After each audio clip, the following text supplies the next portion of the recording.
I'm going to go over a few problems from your homework from Thursday. So for number 11, we need to make sure we get everything to one side. So we're going to add the 15 over. So we have n squared plus 8n plus 15 equals 0.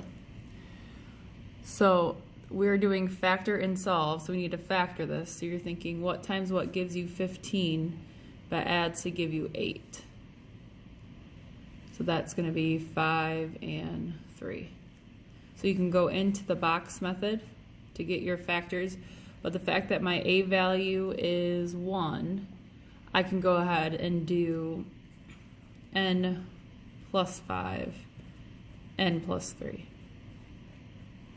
So that's the factoring part, but the solve part is you take each one of those factors and set them equal to 0.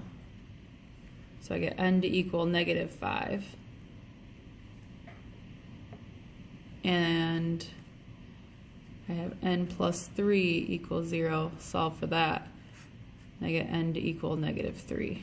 So I have negative 5 and n equals negative 3.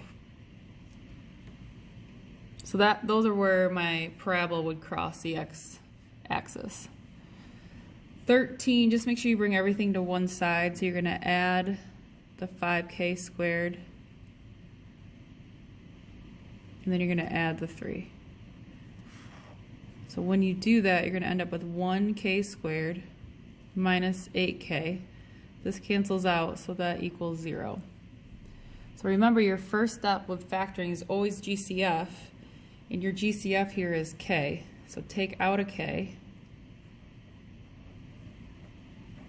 and then set both factors equal to 0. So k equals 0, k minus 8 equals 0. So k equals 0 is already solved. This one here, we're going to add 8 to both sides. So k equals 8. So if I had this parabola, it would cross at 0 and at 8. All right, the other one I wanted to do with you was number 16. So when you bring everything over, keep in mind these don't cancel out because you end up with a 6. So it's 6b squared minus 13b plus 6. So your GCF here is 0. So you're thinking what times what gives you 36, your a times c, but adds to give you negative 13. So you have 1 and 36, 2 and 18, 3 and 12, 4 and 9. Just need them both to be negative.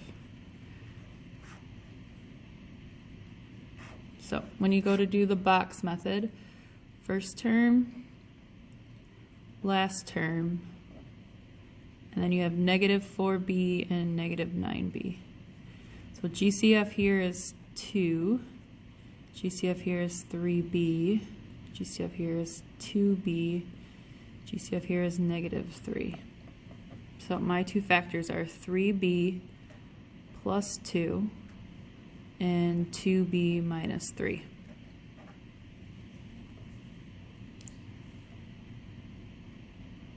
Alright, so now you're going to set both of those factors equal to 0. So 3b plus 2 equals 0, and then solve. So 3b equals negative 2. So b equals negative 2/3. That's one answer. And then this one, 2b minus 3 equals 0. Add 3, add 3.